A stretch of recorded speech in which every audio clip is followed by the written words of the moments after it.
Okay, I'll read the couplets and then you can start reading for a bit. Yeah. Oh, Avatar Meher Baba ki jai. Three of Meher Baba's favorite couplets of Hafiz, mystical Persian poet. Number one, befitting a fortunate slave, carry out every command of the master without any question of why and what. Number two, about what you hear from the master, never say it is wrong, because, my dear, the fault lies in your own incapacity to understand him. Number three, I am slave of the master who has released me from ignorance. Whatever my master does is of the highest benefit to all concerned. Hafiz. So let's continue the journey with Wayfarers. On the physical book, we are at page 121, and we are in part 3 of chapter 4, where we are covering the mad ashrams. And now we get to Bangalore. Third one is Bangalore, right? So we did Ajmer, Jabalpur, and now it's Bangalore. Yeah. So you want to read for a bit, Ashok? yes. Avatar Meher Baba ki jai. 1 second. Yeah, sure.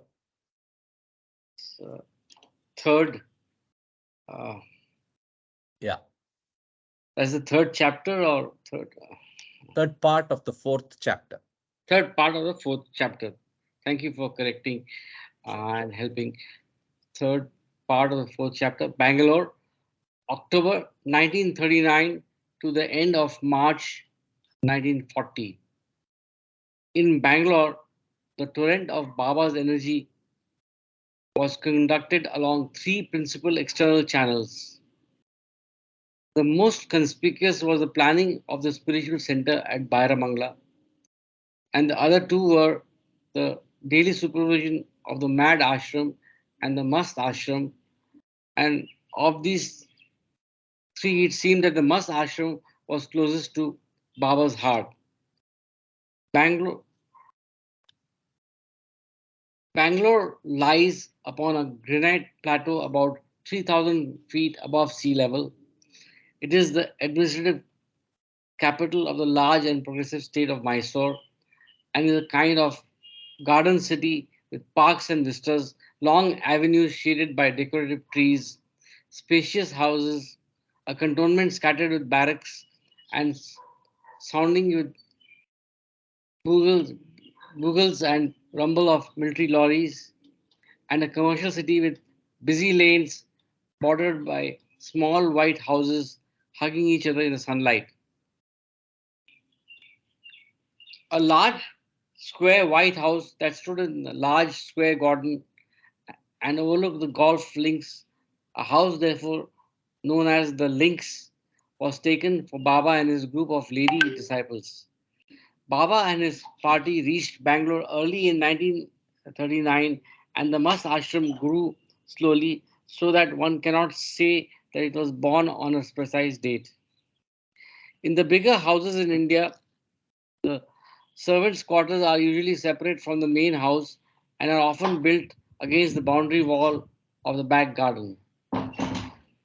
This was the case at the Links, and because it was a big house, it had various huts and sheds close to the back wall.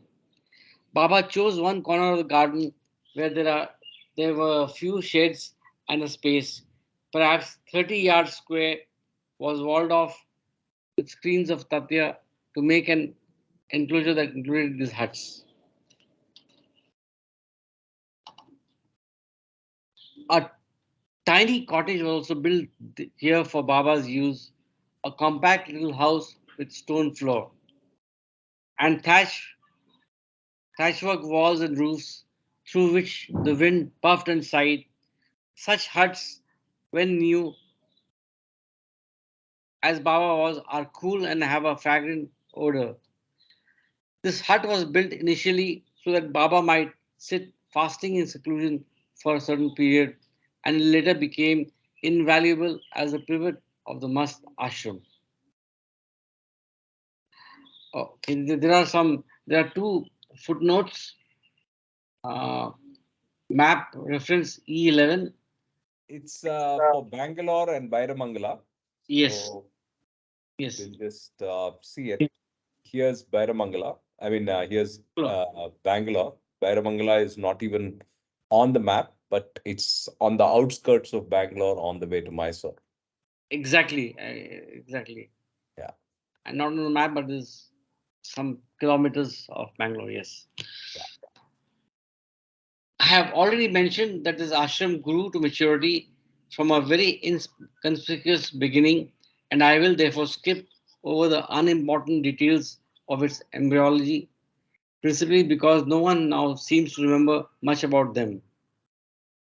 The mature organism was so linked with the lives of the Masts who lived therein and with Baba's work that it will perhaps be better first to describe the principal personalities of the ashram. Before narrating the stories of those in the ashram itself, I feel obliged to describe a great six-plane must from Bangalore who had, in fact, no connection with the ashram but was the first must to be contracted by Baba in Bangalore. He was the spiritual chargeman of Bangalore and was known as Chaddar Baba. Chaddar means a sheet. A must is usually called by a nickname that epitomizes some peculiarity of habit or dress. His real name is either not known or fails to satisfy public imagination, and local genius sooner or later begets a sobriquet that sticks to the must as long as he stays in the particular vicinity. Chadar Baba was a fine old man with a head of short cropped white hair, a small white beard, and tattered clothes. And he always carried a sheet, chadar, wherever he went. This sheet would be flung carelessly over one shoulder or held in hand by one corner, so that most of it trailed through the dust. Like many musts, there were stories of miracles performed by Chadar Baba, and one of the tales of his miracles concerned a taxi driver. One day, Chadar Baba told his man to drive him to some village or other near Bangalore. The taxi driver protested that he had at that moment neither sufficient petrol in his tank nor enough money in his pocket with which to buy even a gallon of petrol. Chadar Baba thereupon gave him 5 annas and told him to go and buy a gallon. The driver pointed out that 5 annas was barely enough for a quarter gallon, but he was told to go to the pump and see what happened. He went to the pump, had a gallon of petrol run into his tank, put his hand in his pocket, and to his astonishment, he found the coins in his palm to amount to just the sum needed for a gallon. No more, no less. This is a story, and whether one dubs it a fairy tale or believes it to be truth is of no importance. Baba's teaching is that advanced souls, particularly those on the fourth plane, can do miracles, but that miracles don't matter. Baba first sent Kaka with instruction to bring Chadar Baba to the links, and Kaka, through the medium of an enterprising taxi driver, succeeded in having Chadar Baba brought as far as the front door. The the must, however, flatly refused to get out of the car. The following day, Adi and Kaka, after much trouble, managed to collect Chadar Baba from the city bazaar, and this time he spontaneously got out of the car as soon as he reached the links and made his way straight to Baba's room. Baba was in the room at the time and Chadar Baba went to a chair where Baba's head, shawls, and alphabet book were lying. Picked them up, turned them over in his hands, and looking at Baba, said suddenly, "Now my account is closed." He then walked to the kitchen, and after looking around for a while, came back to Baba's room. Baba wanted to feed him, but he refused this, though he agreed to come the next day for a meal from Baba's hands. Baba therefore gave instructions for him to be taken to the Mandali quarters, a big rambling house, down a lane and round a corner, about a quarter of a mile away. He was taken in the car but declined to enter the house, and eventually, at his request, was taken back to the city.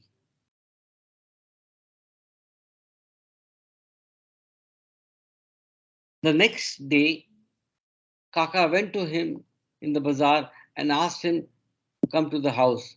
But Chadar Baba refused, hit Kaka, and spat on him. The same evening, Baba sent Kaka to him again and told him to remind Chadar Baba of his promise to come and be fed. This was of no avail, and Chadar Baba this time gave Kaka a gentle kick, abused him, and told him to come before him naked. There the matter was left, and Chadar Baba never again came to see Baba. Baba, however, explained that Chadar Baba was on the sixth plane had and had come to him for the final push, and he would shortly die.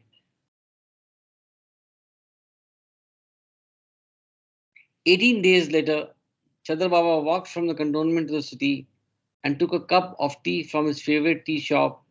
Half an hour later, in the open street, he pushed his fingers to the back of his throat, vomited the tea, and told a boy who was with him to make a comfortable place on the pavement for him to lie down. As he now wished to go to paradise, he then lay down and died. The news of his passing spread like fire through the city and cantonment, where he was greatly revered. He used, in fact, often to sit in the porch of the Prime Minister's office, and he was held in such esteem that no one dared dislodge him, and he went therefore where he liked, and he did what he liked throughout Bangalore. It was natural, therefore, that no one so reverenced should be claimed by both city and cantonment when his burial was discussed. And after much debate, Chadar Baba was buried within the boundaries of the cantonment and a shrine erected in his memory.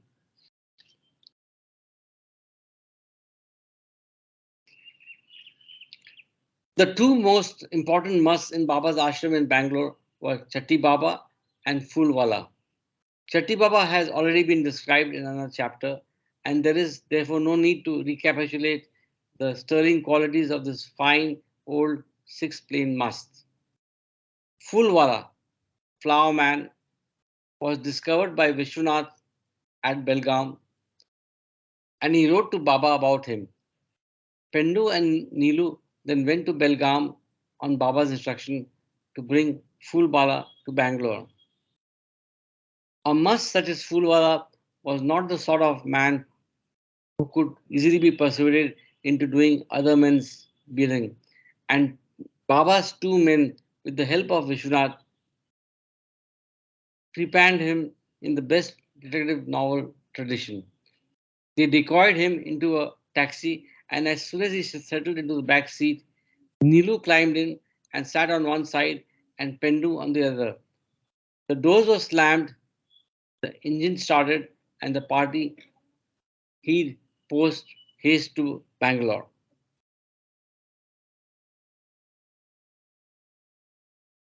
I just want to check trepanned, the word trepanned or trepanned, right? Yeah, trepanned, yes.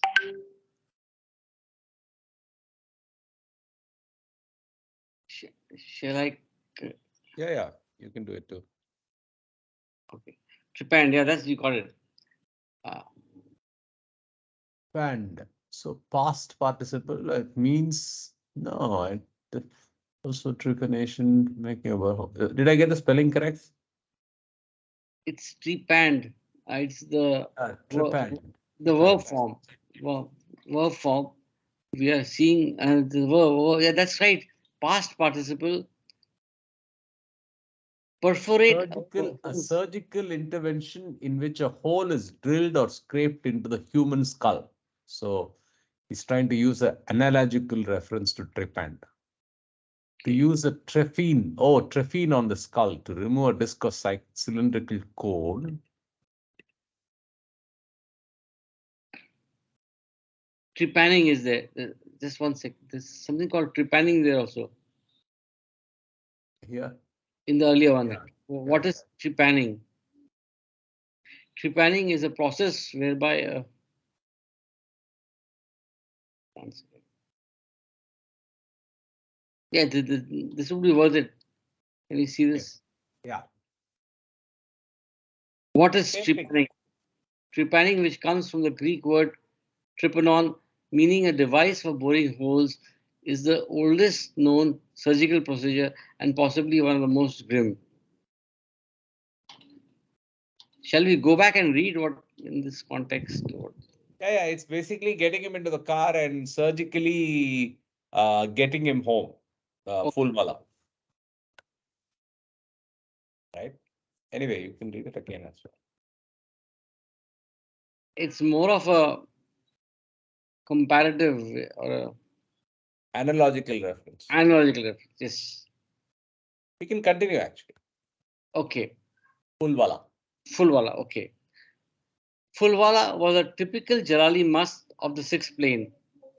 Baba once said in admiration of him, "Look at Fulwala. With one slap, he could raise you in an instant to the sixth plane."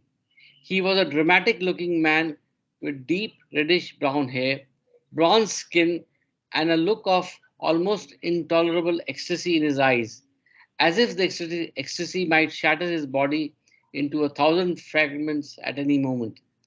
He loved flowers, whence his name, and slaked lime, which he would chew by the mouthful. Each morning, fresh flowers would be brought for him, and he would wreath garlands of roses, jasmine, gulchari, and mogra flowers about his turban. The lime he would mix with sugar, wrap in a twist of cloth, and chew for hours at a stretch.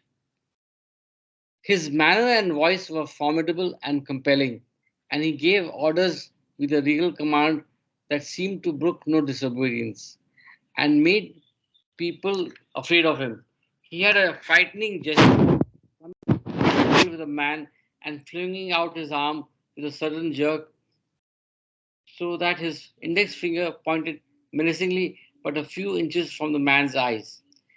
And he would then utter some word or phrase in a terse and commanding manner, or merely looking in the most startling way with his brilliant eyes into the other man's face.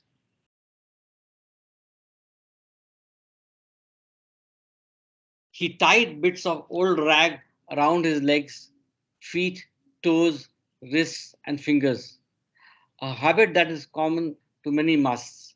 At first, he refused to be bathed by Baba, but eventually agreed, though he always remained standing for his bath.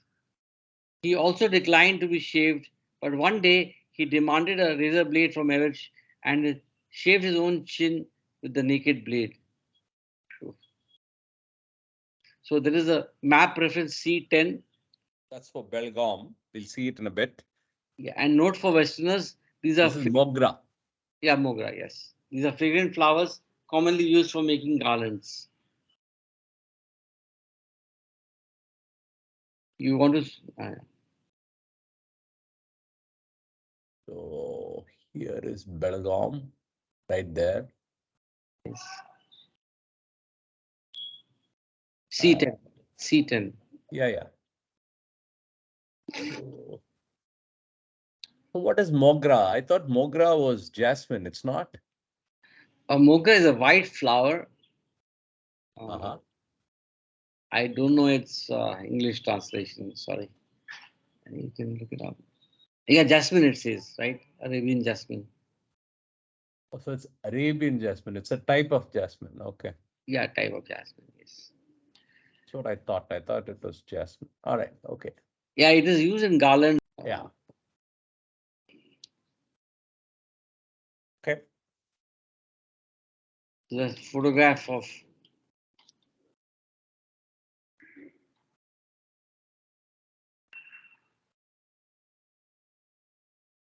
One second. Fulwala, the Bangalore Mast Ashram.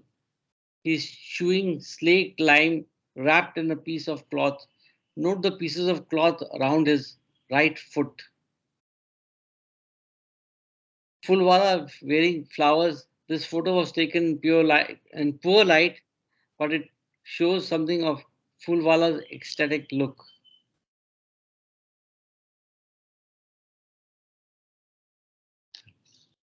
Chinnaswamy with Baba in the Bangalore Mast Ashram.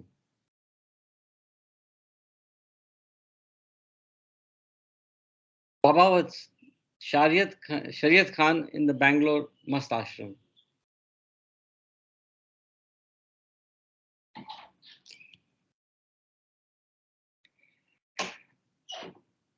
Later, he became more normal in behavior and used to enter into the spirit of the ashram, though his dictatorial manner remained. He used to tell how he had originally been a carpenter, and one day, when Arash was repairing a broken bed,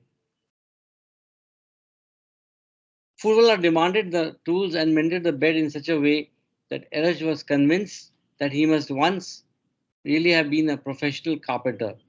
He would occasionally recollect flashes of his early life and would speak of a loving wife and children, and once he seemed to relate how he became a must.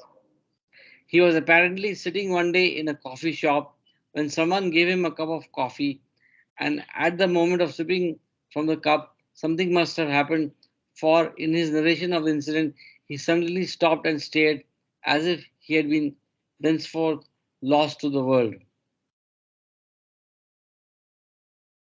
In April 1940, when the Mast Ashram moved to Mehrabad, Fulwala was taken there and was eventually sent back to Belgaum in June 1940. Chinnaswamy was a Mast of the third plane, three quarters Jamali and one quarter Jalali, and he and Shariat Khan kept the ashram sparkling with fun.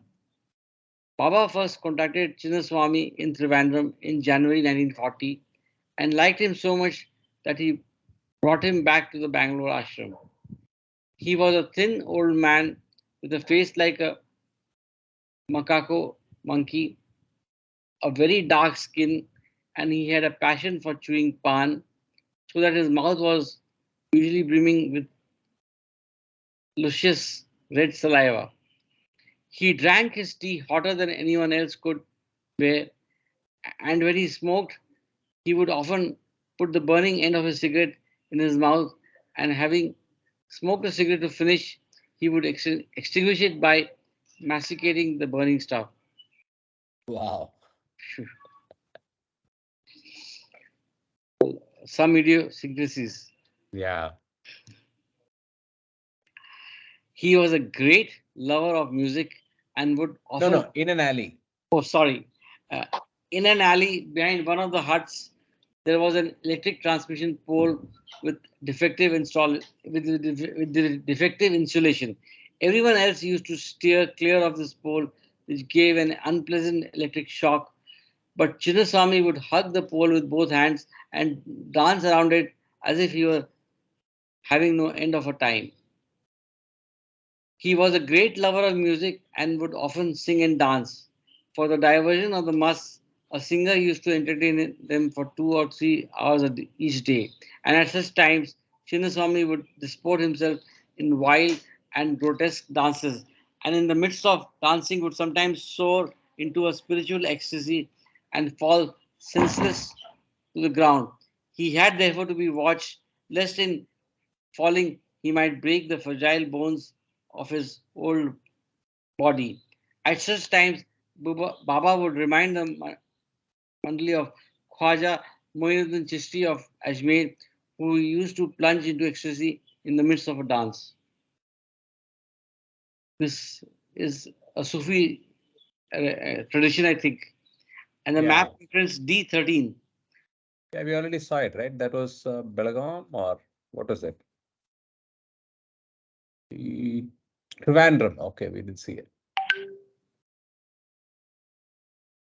Trivandrum, I mean, bottom, yeah. Yeah. Yeah. Despite his age, Chinnaswamy was as mischievous as a 10-year-old boy, and one day he came a cropper while trying to jump over the garden wall and split his lip so badly that it had to be stitched. 2 or 3 sutures were put in, and he seemed literally indifferent to the searing pain of the needle as it pierced the margins of the wound. Chinnaswamy was an entertaining and a lovable man, but he could not compete with the sempiternal effulgence of Sharad Khan, a high Mehboobi must with traits of Jamali and Jalali. What's that? Semi-paternal. Sempiternal.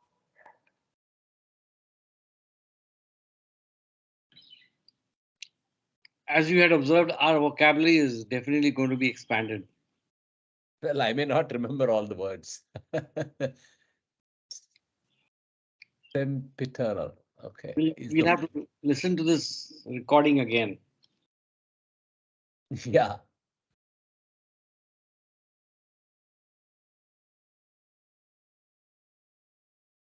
Adverb.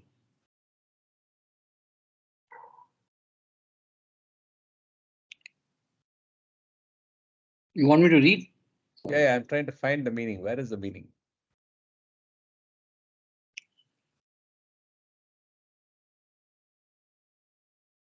Where is the meaning? It's just the references that are there. Example sentences. Can you go up? Yeah, definition, meaning, and synonyms.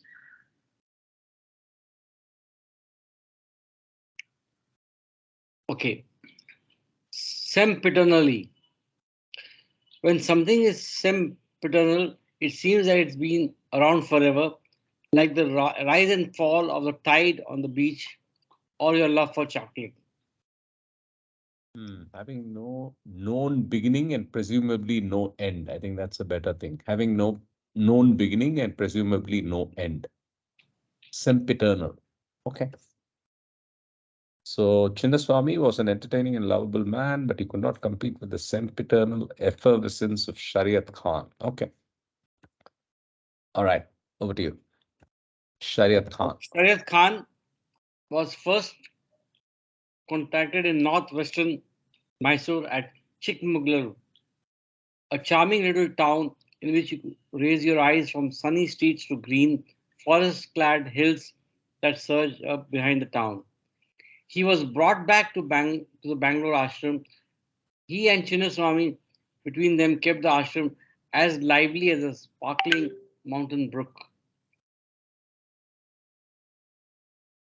Shariat Khan was not to everyone's taste, for he never left off talking, singing, or dancing from the time he woke until he lay down to rest at night. He was a young fellow, short and neat of build, and always wore a shoddy old fez cap crammed so far over his head that his ears were forced out sideways, like the handles of a trophy cup.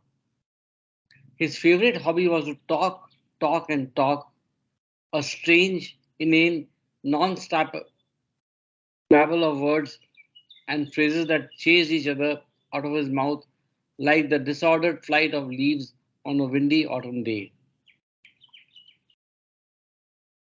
He had one word that he kept repeating, and that was Shariat, hence his name. But he would mix this word in such a potpourri of other words and phrases that no one could make head or tail of what he said.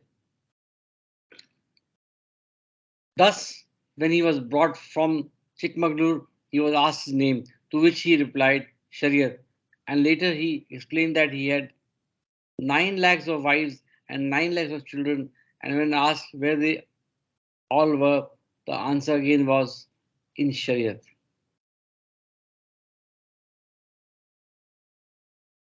He would burst into song, though this is a euphemism for the constant repetition of one phrase sung over and over again to one melody.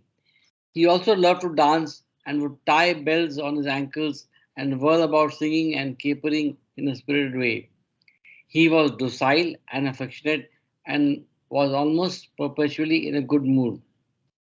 Throughout the time he was at Bangalore and later at Mehrabad and Ranchi, Shayad Khan lost his mood only once or twice.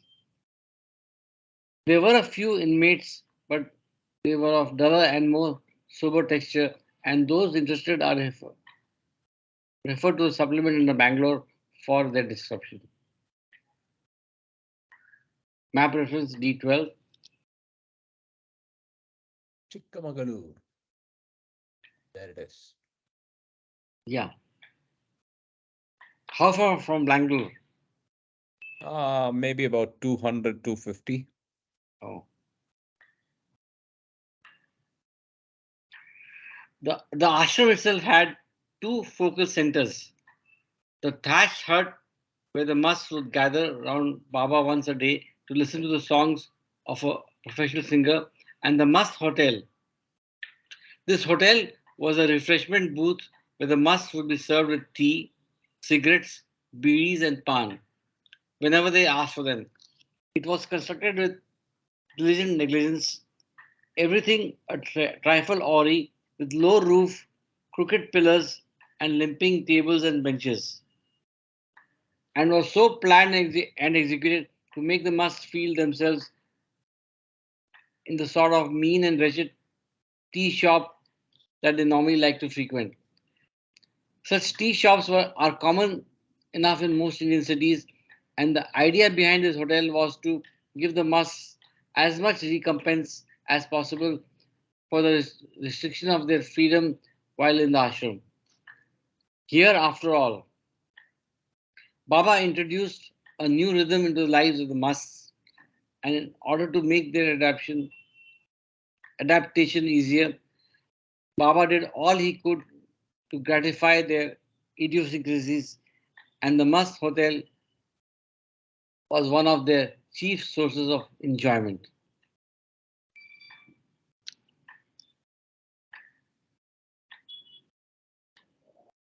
We cannot tell in the first place what impulse has moved Baba to hunt down these God intoxicated souls in every nook and cranny of India, now India and Pakistan, nor in the second place why Baba himself serves them with a deeper devotion than a father or mother, and more diligence than the most trusty servant. For the plain fact is that Baba sees to the slightest needs of every must, shaves, bathes, feeds, and clothes them, doing every service with his own gentle and vivid hands, and he impregnates these domestic tasks with such a tincture of love and humor that most impassive spectator is moved by the beauty of this utterly selfless service. The pity is that in our spiritual blindness, we see only the outer shell of his work and not its inner significance. In Bangalore, then, in Bangalore, then, Baba spent most of his day working with these special masks and gave only secondary attention to the mad ashram. The daily routine of the ashram began long before the birds addressed the first green tinge of light in the eastern sky and went on unabated until the masks went to bed at 9 o'clock at night. Those working with Baba felt it a privilege to be so close to him and so close to these strange adventurers of the spiritual path, but one should not imagine the task to have been an easy one. It's not very difficult for a healthy man to do a day's work when there is some sort of routine about it, so that body and mind attune themselves to a daily rhythm. But Baba seldom allows a static routine, and no sooner is a program fixed than it is revised again and again, so that the simplest task becomes as difficult as the most intricate one.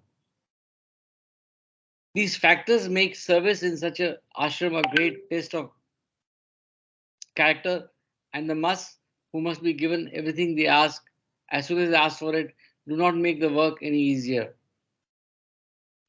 Thus, those who work in such an ashram must compound in their personalities the strength of Hercules and the patience of Job, and to remain human, they must lighten these two solid virtues with the leaven of an impregnable sense of humor.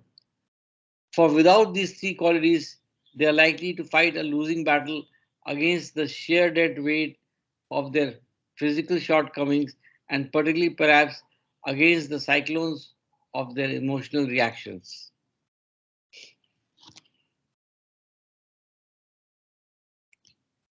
In conclusion, there are three things to be remembered. Firstly, the greatest must of the Bangalore ashram was undoubtedly Chatti Baba. He has not been mentioned much in this chapter because he was so fully described in chapter 2. But he was the greatest of the musts in Bangalore. Secondly, besides the musts described in this chapter, there are a few others. These others, though they were good musts in their own ways, were not considered sufficiently important to warrant their inclusion in the foregoing pages. These musts are, however, described in the supplement under Bangalore. Finally, this must ashram, which closed at Bangalore at the beginning of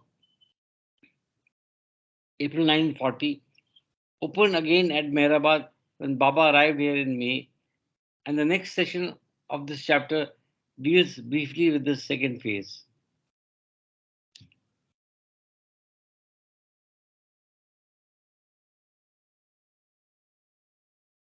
You want me to continue or you like to read? Yeah, I can read, no problem. This is section 4 of chapter 4. Mehrabad, May to October 1940. So April 1940, the Mast and Mad ashrams are closed in Bangalore, and Baba moves to Mehrabad. One thinks of Mehrabad in two senses. Firstly, as Meher Baba's headquarters, and secondly, as home. It is a place where the work and influence of Baba have breathed themselves into the very soil itself, and a place of historical interest in the story of Baba's life. One may wander near the railway over the grass-covered plinths upon which the school buildings once stood, or may stand under the green tresses of the neem tree beside the weather-bleached teak cage in which Baba wrote the account of his spiritual experiences, a book of wisdom that is still to be revealed to the world. Every corner has some story, so that when one knows the place well, its very simplicity and bareness become illuminated by the undying flame of Baba's influence. In reviewing the history of Baba's work with the Masts, that is to say, with real Masts as distinct from Mad, it was therefore a surprising discovery how comparatively little work of this kind had been done at Mehrabad. The fact is that Baba has stayed only for short periods in these headquarters near Ahmednagar ever since the end of 1938, and the only phase at Mehrabad that warrants the appellation of a Mast Ashram is the one beginning in the first week of May 1940 and closing in the autumn of the same year. Now, this Mast Ashram at Mehrabad is difficult to describe for three reasons. Firstly, it was in effect the Bangalore Mast Ashram transferred to Mehrabad, and the Bangalore Mast Ashram has already been described in the previous section of this chapter. Secondly, the Mehrabad Mast Ashram moved for 3 weeks to Ranchi in July, which complicates its history, so that I have felt obliged to devote the next section of this chapter to an account of the Ranchi ashram. And thirdly, there were no inmates of this ashram who have not been described elsewhere in this volume. So, neem tree, there's a reference. The neem tree, Margosa tree, Milia azadiracta, is reminiscent of an ash tree. It has pinnate foliage, rather like an ash, but its general effect is softer and lighter. The map reference is for D8, which is Mehrabad, which we've seen before. I continue. In this and other chapters, I have already recounted how Baba left Bangalore at the beginning of April 1939 and came by car to Mehrabad, a journey that took about 1 month. The Mast Ashram left Bangalore soon after Baba set out on this tour and arrived at Mehrabad early in April. Thus, for 2 or 3 weeks, the inmates were installed in the quarters on the hill at Mehrabad, and those in charge of them set about making the place suitable for Baba's work. Accommodation had to be made for Chatti Baba, Foolwala, Shariat Khan, Muhammad, and Ram Sheesh, all of whom had been brought from Bangalore. All these musts have been described in chapter 2 in the account of the Bangalore ashram or in the supplement, and I do not therefore propose to make more of them here. On the hill at Mehrabad, almost immediately behind the white domed building, there is a rectangular shed about 50 feet by 20, which was once used as a small maternity hospital. Its walls are built of sandy colored country brick. Its roof is of corrugated iron, and its doors open on to a courtyard where eddies of dust, stirred by the restless Deccan winds, scuttle hither and thither like children on a school playground. Along two of the remaining sides of this yard are a few small sheds of indeterminate character, and in one corner near the entrance there is a bathroom, an indispensable amenity when Baba works with God-intoxicated souls. As soon as these 5 musts arrived from the Bangalore ashram, they were settled in the various small rooms around this courtyard, and a new must hotel, similar to, but perhaps not quite so lively as that at Bangalore, was set up. A special room was prepared for Baba in the rectangular shed, for he had previously given orders to this effect so that he might live closely in contact with these musts. Baba arrived in the first week of May, and after a few days' rest at Happy Valley, went almost at once into strict seclusion in the old hospital building on the hill. He worked daily with the musts, and only those Mandali who were in the mast ashram and 1 or 2 others saw him each day. Those who work closely and constantly for Baba become quickly adapted to his starting the day's labors when common folk have several hours sleep before them. But the routine of these first weeks in the mast ashram at Mehrabad must have created a record. During the first few days, Baba came to bathe the musts at 5:30 a.m., which for Baba is quite a usual hour to set about his work. And it is true that he adhered to the schedule for about a week. Thereafter, however, without previous warning, he began to come earlier each day and eventually settled down to a period of arriving at half past midnight to start the morning's work. This was at the time that Chatti Baba was bathed with 150 to 200 buckets of water, and the ashram staff were ordered to have everything ready so that Baba could start work the moment he arrived. The forced tempo and shifting of routine produce a sense of the forced tempo and shifting of routine produce a sense of stress and demand a power of adaptability not unlike that needed in war. One must be ready at any hour of the day or night to go into action at a word from Baba or to change one's plan to meet a new situation. This characteristic of overturning and overruling established practice is, of course, one of the conspicuous qualities of every great world mover. And as the architect of a new way of life for countless future generations, Baba as no doubt first to demolish many old patterns of existence. The first 6 weeks of this seclusion and work in the Mast ashram coincided with one of the most dramatic chapters of the war, when Belgium capitulated and France was knocked in the dust within a few terrible weeks. Those who then saw Baba reported that he was following the daily news with great care and had an atlas which he studied side by side with the newspaper reports. It was during this period of the ashram at Mehrabad that Chatti Baba had a sudden crisis on the night of 9th June, which Baba explained was a result of his spiritual connection with France. This episode is fully narrated in chapter 2, in which Chatti Baba himself is described. Early in June, a break occurred in the history of the ashram, for Phoolwala was sent back to Belgaum, and Baba paid an unexpected visit to Calcutta, where he first met Karim Baba, the great sixth plain Jalali Mast. He then returned to Mehrabad for a few weeks, continuing his work in the Mast ashram, and in July he went to Ranchi for 3 weeks. Except for Ramshish and of course for Phoolwala, the Masts of the Mehrabad ashram were taken there also, so that the Ranchi ashram constituted, in effect, a phase of the Mehrabad ashram. Now, in Ranchi, an important thing happened. For Karim Baba, the great sixth plain Jalali Mast was brought to the ashram there.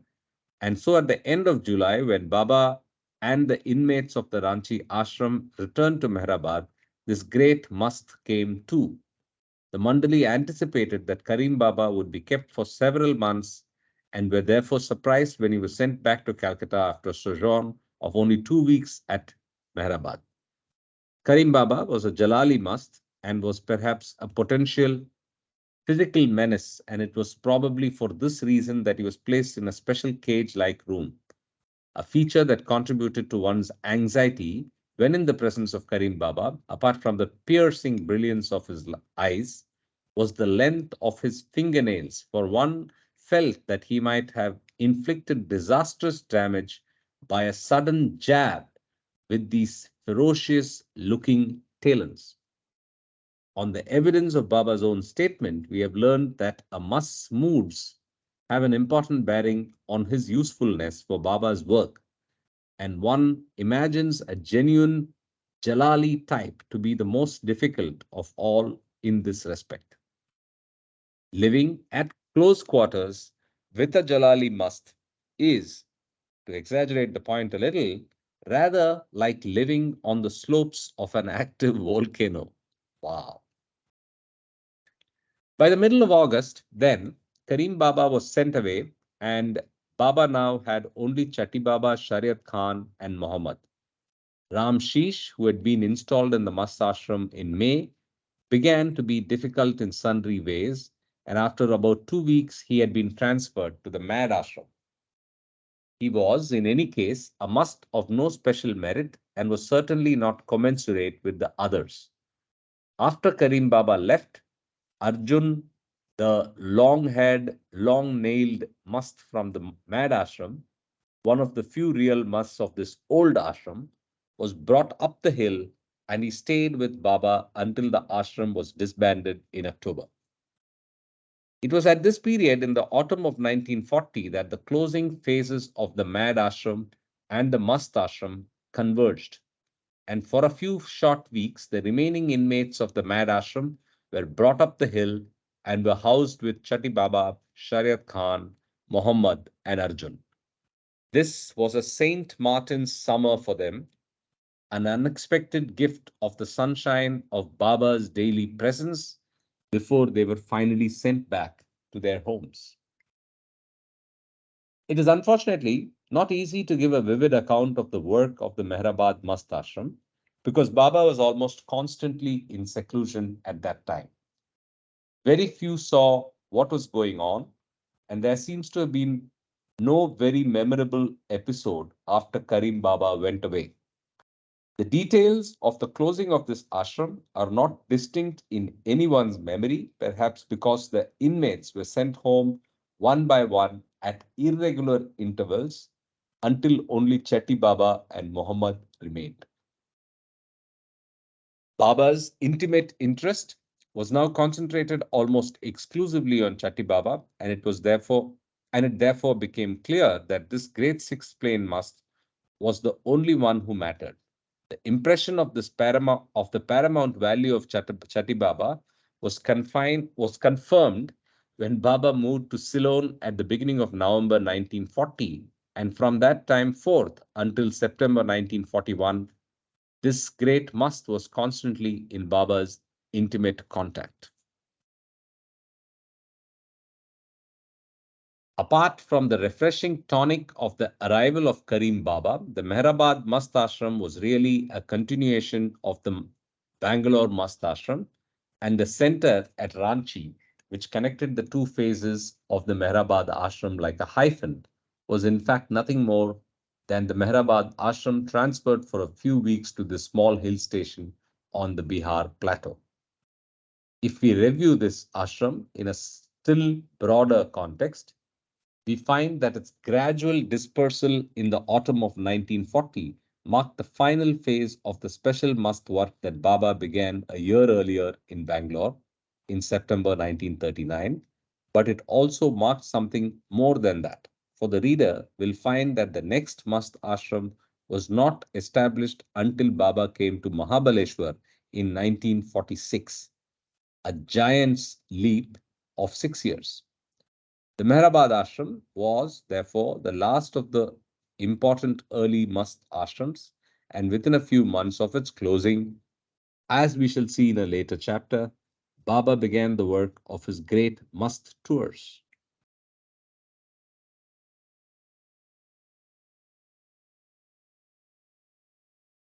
Okay, it's Ranchi. Before that, we'll quickly see the list if when we just read the names of the musts in Bangalore. Bangalore.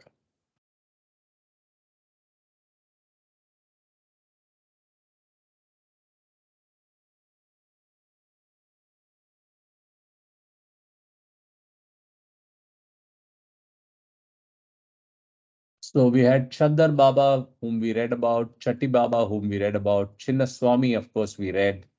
And then there are some other new ones. Ghafoor Sahib of Madras, brought to Bangalore for one day in 1939 September. This must is a good one and is a peculiar, as a rare mixture of the Jalali and Mehboobi types. He is an old man who has bangles on his arms and usually wears a piece of a woman's bodice. He also smears slaked lime on his body. He was first contacted by Baba in September 1939 when Adi and Kaka, on Baba's instructions, motored to Madras in order to bring one or two musts to the Bangalore Mast Ashram. They found Ghafoor, and being told that he was fond of flowers, enticed him into the car by means of these and then drove off at once to Bangalore. After but one day at Bangalore, Baba suddenly ordered Adi to drive him back post haste to Madras. When they reached there, they discovered that the man who had helped them to find Ghafoor had been the victim of very serious threats. It seems that a number of Pathans who much respected Ghafoor as a great must had threatened this man that if he did not produce Ghafoor within 2 days, they would kill him.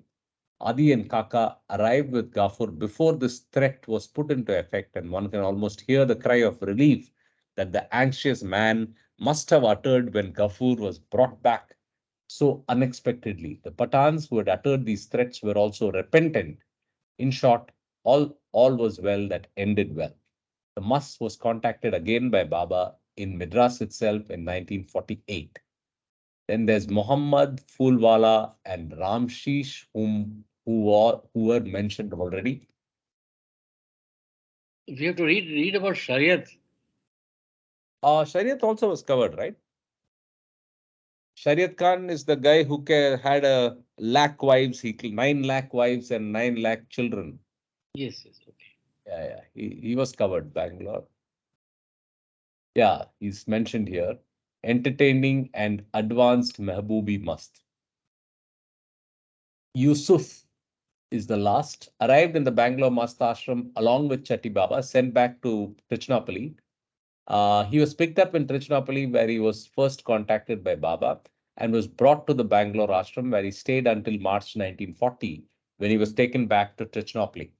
He was a young, lean, tall master of third plane with very little body sense. He was very fond of tea and country cigarettes, BDs, and was a chain smoker of these. He used to say almost nothing, but occasionally blurt out cha BD and so forth when he needed these. He was docile and easy to manage.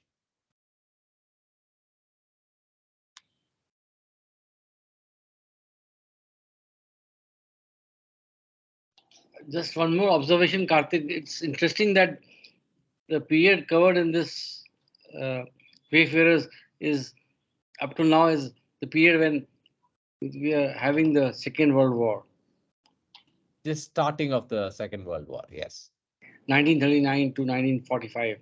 correct.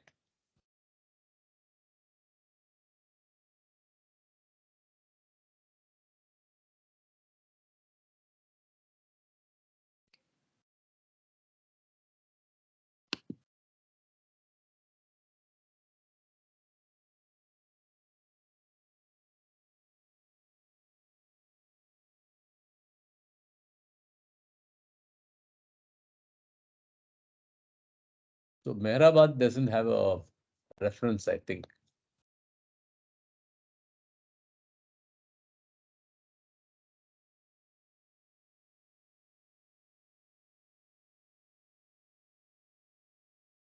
Ah, here it is.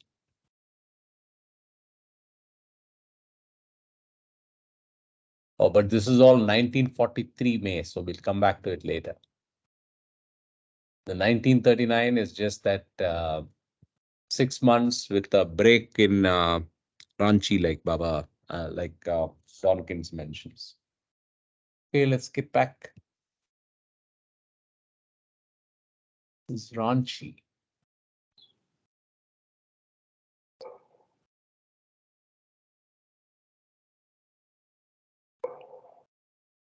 You may reduce the font. Yeah, thanks. Yeah, this is section 5 of chapter 4 now, Ranchi, July 1940. This small ashram is important in the history of Baba's mast work because Karim Baba, the great Jalali mast from Calcutta, was brought here for the first time to live with Baba.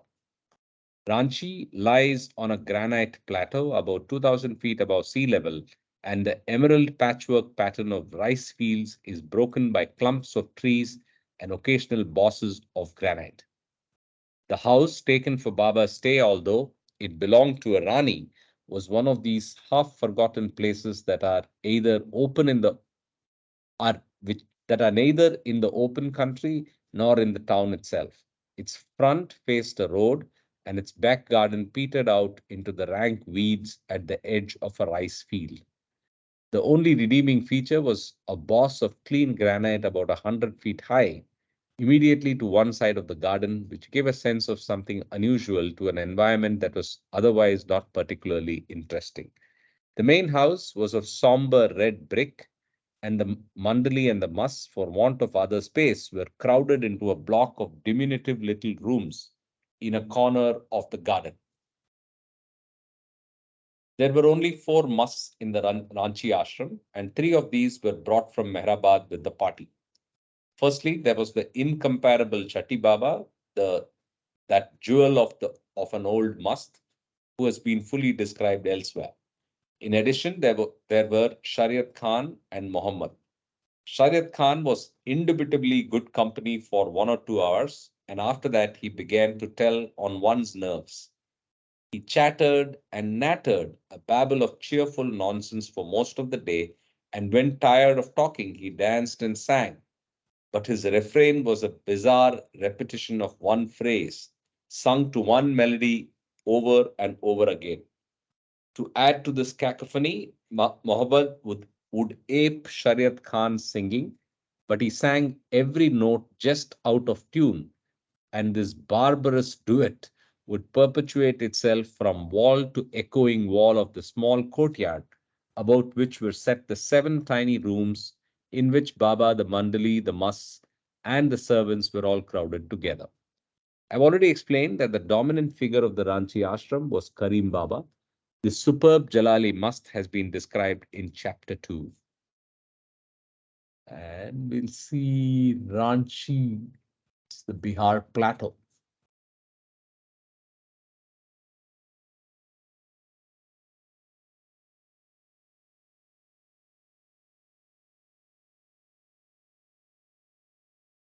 Oh, well. There it is. July 1940, Mast ashram.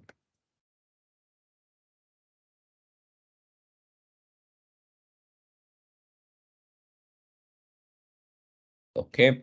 And it is enough here to say that he was without exception the most august and kingly of all the God intoxicated souls brought closely in Baba's contact. I may, in this brief account, have appeared prejudiced against the Ranchi Mast Ashram, but perhaps in labeling it a Mast Ashram, I have exaggerated Baba's own intentions. It was not, in truth, part of Baba's plan to establish any elaborate institution for musts there, but it seemed as if he had to visit that part of India and take certain musts with him for his work. The sojourn in Ranchi lasted barely 3 weeks, and it was only natural that no very elaborate plans should have been made for the mass. Its importance, as I have already stated, was because of Karim Baba, and for this reason alone, it deserves to stand side by side with other more elaborate and permanent establishments. So, with that, we go to Mahabaleshwar, December 1946 and January 1947. In the late autumn of 1946, Baba put the final touches to his plans to emerge from the seclusion which had begun in April of the same year. A large house was taken in Mahabaleshwar, which lies 4,000 feet above sea level on the crest of the Western Ghats. The house, set in a clearing of a forest of squat myrobalan trees, with their sinuous mossy trunks and glossy leaves, looked south across range after range of neat and distant hills to a blue horizon. Throughout the day, the woods echoed with the song of countless birds, dominated by the ever-changing melody of the scarlet-cheeked bulbul. At dusk, jackals slinked across bracken-covered clearings, and by night the stealthy panther would be seen from time to time by the night watchman, creeping through the undergrowth or loping his graceful body over the garden wall. Amidst these fascinating woods, about 100 yards from the house, was an old square stable built about a courtyard with a corrugated iron roof and high stone walls smeared with a reddish brown color wash. Access to the stable lay through a pair of great weather stained teak doors that creaked and groaned as they moved on their hinges. As soon as Baba and his party arrived, workmen were called to adapt the stable to the needs of a mast ashram. The place was thoroughly cleaned out, partitions and screens of tatya were run up, fireplaces for water heating were installed, and a small bathroom with cement floor and tatya walls was erected against the outer face of the stable wall. All those things that were needed to make the place suitable for Baba's work with musts, a hook here, a lamp there, a place for buckets, a sanitary annex, a place to sit, a place to sleep, and much else were installed from day to day by outside laborers and the mandali working under Baba's guidance. Vishnu went almost daily to the bazaar to bring the necessary household furniture, such as dark brown blankets woven by the local peasantry, new kafnis, soap for baths, and washing clothes, plates, and cups for meals, and day by day, cell by cell, the daedal structure of the place took shape. What is daedal structure?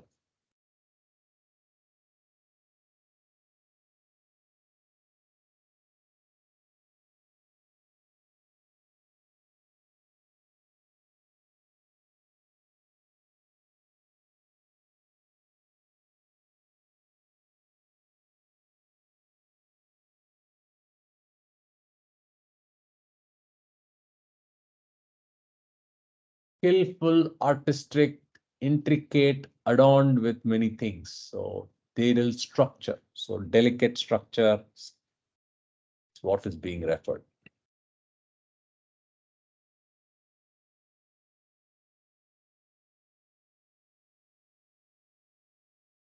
A few weeks previously, Baba had sent instructions to certain disciples that each should go to some specified region, one to Gujarat, one to central India, one to Bombay, and so forth, and should search for Majzoob like or Salik like mus of an advanced type and bring in all 9 of them to Mahabaleshwar by 20th December, the date fixed for the starting of the ashram. Whether the hand of Maya lay heavily on Baba's plans, or whether the disciples sent to find mus were unusually unlucky, or more than ordinarily incompetent, one cannot say.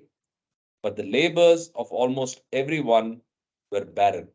In spite of the must ashram being ready by 20th December, the only man brought to it on that day was Bashir, a pathetic old Muslim with Parkinsonism who had been mistaken for a must.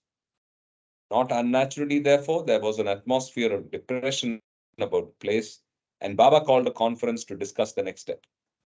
As a result, the great Mast Ali Shah was sent for from Ahmednagar, and certain members of the Mandali were again dispatched to bring Mas, being told not to return without at least one each. Baba also decided to divide the ashram into 3 parts, one for Mas, one for God mad, and one for really destitute and disabled old men. He set a target of 6 of each type, and still others of Baba's men were sent to Pune and Ahmednagar to search for God mad and disabled and destitute old men. The redoubling of effort on the part of Baba and those chosen to prosecute his plans produced the desired effect, and after a few days, the ashram began to echo with the domestic sounds of human occupation. Ali Shah, who was soon bought from Ahmednagar, sat most of the day in statesque aloofness on his mattress, smoking packet after packet of cigarettes, and others were brought by ones and twos, a few to be kept, and those unsuitable to be sent away after a meal and a night's rest. I do not propose to give a detailed list of all who came and went, and those who care to survey a list of the principal inmates should refer to the supplement at the back of the book. It would be tedious to give a list of names and dates, and I shall only attempt to sketch a general picture of the ashram and of a few of its more vivid personalities. First, then, the daily round. Each morning, when the scurrying eddies of the dawn winds rustled the leaves overhanging the ashram roof, Baidul would turn up the wick of his lamp and go round to each inmate, shaking him by the shoulder. This would follow Then would follow much stretching of arms, and one would hear the sighs and yawns of the men as they reluctantly unswathed themselves from their blankets, and the emunctory sounds of those whose respiratory passages were unused to the sharp winter air. Then came the morning toilet of face and mouth, and finally at 6:30, each inmate was given a large mug of tea. What is emunctory sounds? Breathing sounds? I don't know.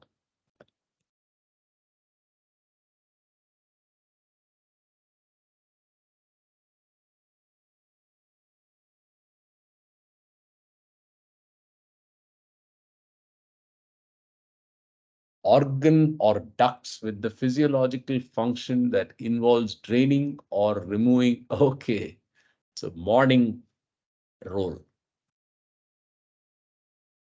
The unused for the emunctory sounds. Okay. Okay. So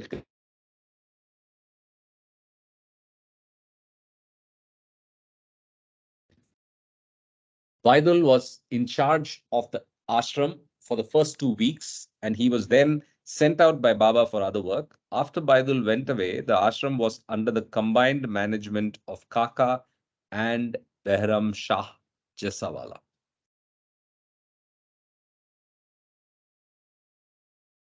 Ali Shah at the Mahabaleshwar ashram.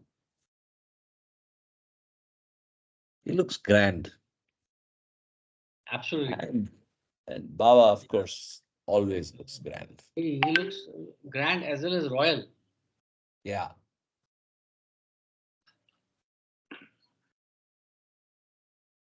Baba's principal work began between 8 and 9 o'clock. Certain ones would be bathed, and new arrivals would have head and face shaven clean with clippers, and they would then be divested of their filthy clothes, bathed, dusted with insecticide powder, for many were infested with lice, and dressed in a clean kafni. For an hour or so, Baba would then closet himself with Ali Shah and from time to time with one or other mast.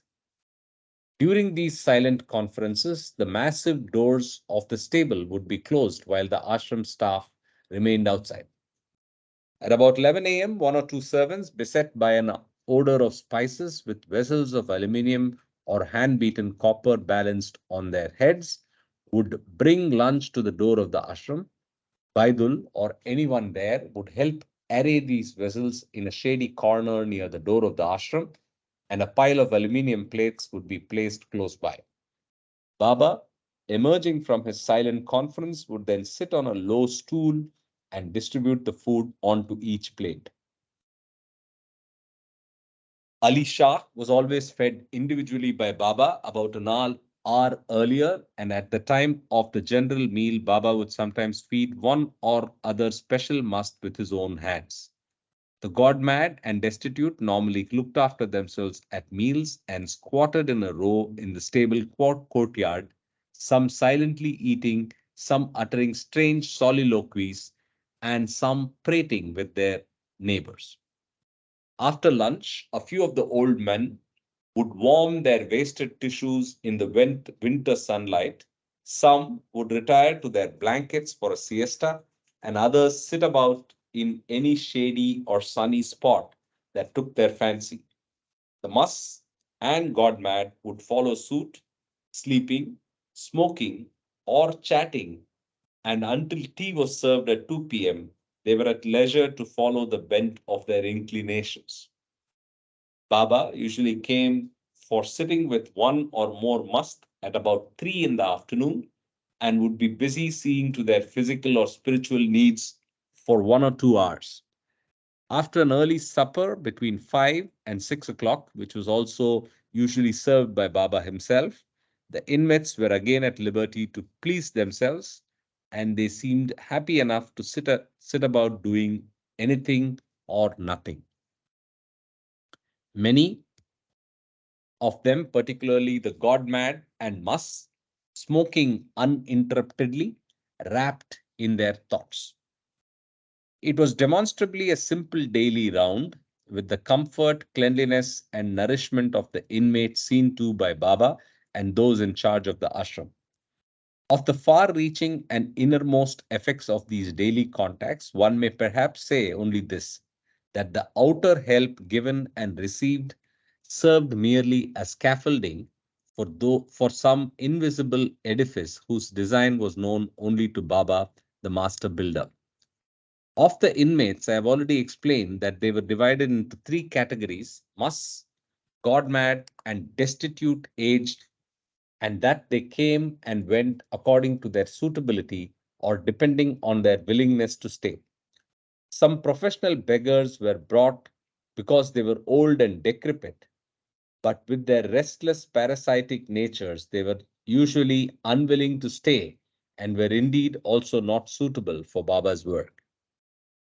Among the destitute who stayed, there was one poor old man of Ahmednagar who had been neglected by all his children except one blind son, and he and this blind son begged a pittance each day to keep themselves from dying of hunger. Another was a frail old schoolmaster, difficult and eccentric because of phases of amnesia, who lived on the charity of his family. He was kept only a few days because it was feared that the winter climate of Mahabaleshwar might add more strain to a decompensated heart. The most striking of these aged men was one from Pune, tall with white beard and white hair falling to his shoulders, a complexion the color of ripe wheat, fine blue eyes, and a gracious smile. A man of mosaic mien and stature. He was a seeker, sincerely devoted to spiritual pursuits, and he had a melodious voice and would often delight others with devotional songs. Of the god mad, there were really only two who were original in any way. One was a doltish buffoon and the delight of the ashram. He was known as Pahalwan, wrestler, and was found wandering about the back lanes of Ahmednagar. He looked about 25 years old and perhaps 5 feet 6 inches tall. And when stripped for a bath, one saw why he was known as Pahalwan, for he had a muscular and well proportioned physique. In his occasional moments of solemnity, his rather simian features and muscular body gave one feeling that he might be a tough customer. His nature, however, was really that of an affectionate child, partly in the sense that he was undoubtedly of subnormal mental development, but also because he really loved to please others, help them, and make them happy. When told to do anything, he would repeat the order for word for several times as if he wanted to make quite sure that that was really what was wanted. He had an irrepressible, humorous outlook that made everything, even sitting down or standing up, seem fun to do. He loved anybody to come and pay attention to him and was like a favorite mongrel that will do the silliest tricks to please his master. He must have developed his handsome physique by different exercises, for at the slightest suggestion, he would stand before one and run through a few physical jerks, laughing as he did so. He was helpful and kind to all the inmates of the ashram, would bring them cigarettes and beedis and light them for them, and would try to be useful in simple ways. If you asked him where God was, he would reply, "He is in the heart." The second of this type was Vasudeva Swami, a tiny old yogi, was a tiny old yogi from Ale, a village that lies off the road between Pune and Nasik. He was one of the type whose spiritual practices have caused him to become God mad. He was a pathetic tiny creature with a fine and fair, soft skin, closely cropped gray hair, a bent back, and a palsied left arm and leg. Both legs were bent up in some extraordinary way, and his knees were held fixed by a fibrous ankylosis. He had to be lifted by 2 or 3 people for his daily bath and for various essential functions, and his knees were so painful that it was almost impossible to move him without causing him considerable pain. He wore a saffron colored garment and possessed many toys which he liked to have always before him. In Mahabaleshwar, he had, for instance, a baby's rattle, 2 dolls, a white wooden dog with black spots that wagged its head, and 3 or 4 broken odds and ends of what had perhaps once been favorite toys. He had 5 rings, 2 of which were valuable, and he seemed to love these rings in the same way that he loved his toys.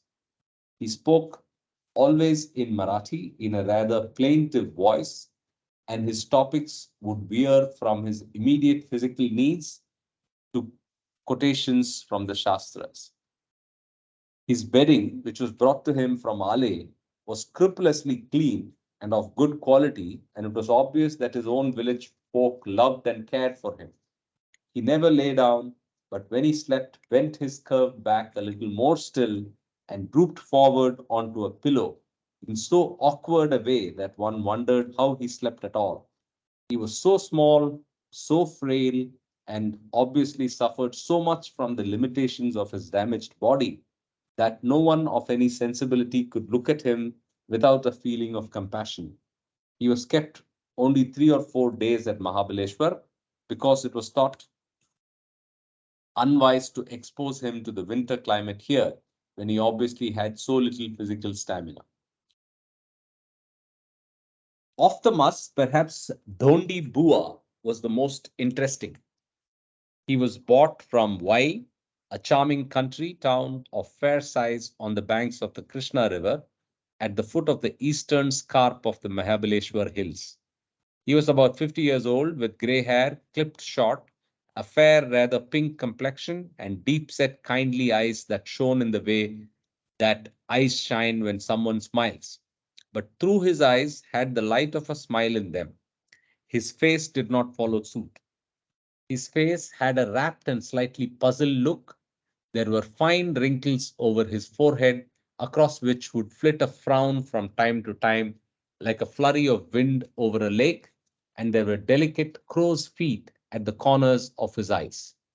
He wore an old dhoti and shirt, and a capacious cotton coat with sleeves so long that his hands were mostly hidden. The side pockets of his coat bulged with odds and ends, and he had 2 bundles of cloth tied and knotted in an elaborate way, which he rarely let out of his sight. So interesting to see these different idiosyncrasies and odd pieces of behavior that these musts have. Absolutely. Uh, 1 second. There's a footnote for dhoti, which I think is for the Westerners. Dhoti is A like for dhoti is one of the many traditional garments of India. It is a length yes, of cloth that is wound skillfully around the waist and loosely around each leg so that it forms a kind of improvised pair of trousers. There's kind of also lungi, kind correct. of lungi. Mm. Correct. Uh, yeah, yeah. Karthik, there's also a reference of some see something on the earlier page. Yeah, what is it's basically the place name, right? I think Ale. Yeah, okay, okay. One is Ale, another was Y, I think. Y. But I think the map reference was Ale. Ale. By the way, where is Ale? I have not heard of both these names, Ale and Y. Why is in Y. Maharashtra? Ale is also in the Maharashtra, near to Yeah, yeah, Nagpur. both are in very close to Mehrabad, Pune. Y I heard, Ale I never heard. New actually. Okay,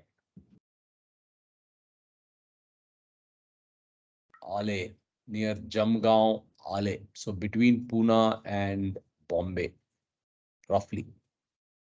Yes. And why is so? Y is So near to when did you Pajgani. join, Ashish? I don't had you read for some time, so I 920, did. 915. Yeah, 915, 920. Why is near Mahabaleshwar? Yeah, Yeah, Y is Okay, above Panchgani. okay. There it is. Yeah, why? Yeah. Okay. Where were we? We were reading the footnote for dhoti. Yeah. His voice was a soft whimper, almost like that of a dog who wants you to take him for a walk, and he spoke in the briefest broken phrases with such a plaintive note that one thought he might burst into tears at any moment. There was a small hoard of coins in one of his pockets, and he had a habit of giving a few annas to anyone who took his fancy.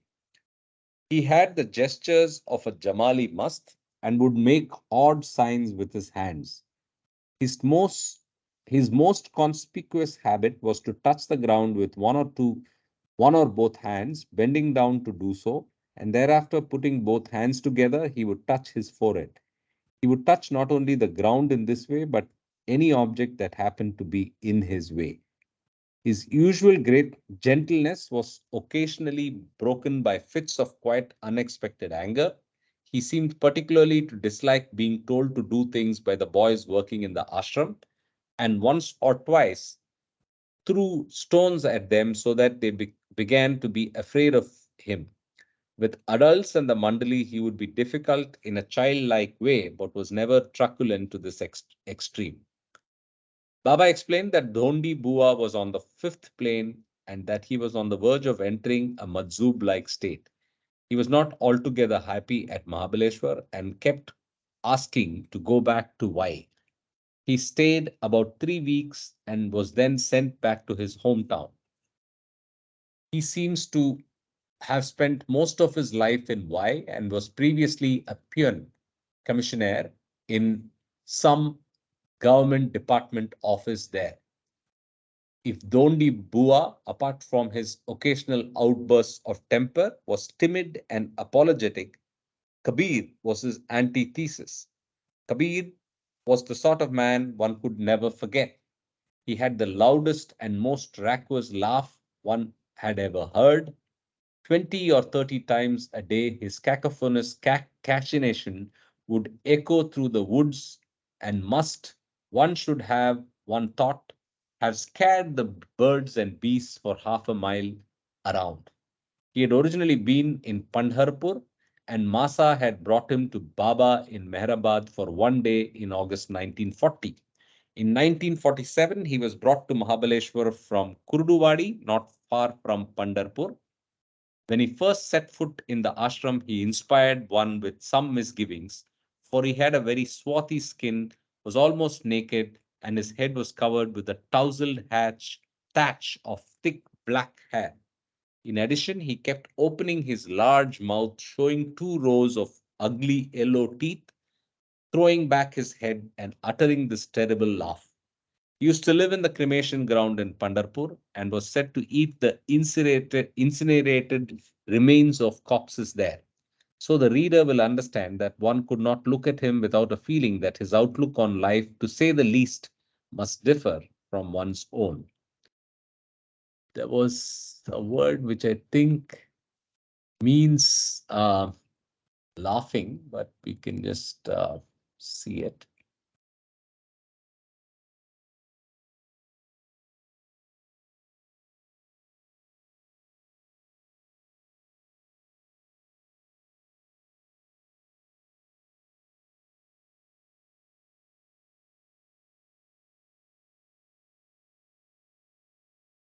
Yeah, raucous laughter. That's what it means. So, okay, I think we'll stop here. Yeah, I think we'll stop here and continue with Dondi Bua, Kabir. Actually, we can start from here itself. I'll stop the overlap. We'll continue from this para when we start tomorrow. Is that fine? Yeah. Yes. Perfect. So let's connect tomorrow, same time. Till then, have a great Saturday and see you all tomorrow. Sure. Jai Baba. Jai Baba, Jai Baba. Jai Baba Ashok, Jai Baba Ashish. Yeah, Jay Baba. And Sunil, you joined alone. And Sunil, what time you joined? I've been there, but I was not regular. So I was listening on it. Today. No, we didn't. I didn't notice your joining. Nice to have you back. Jai Baba, yes. Nice Jai to be Baba. back. Jai Baba, Jai Baba. Let's talk tomorrow. Yes. Yes, sure. Avtar Meher Baba ki jai. Sir, Jai.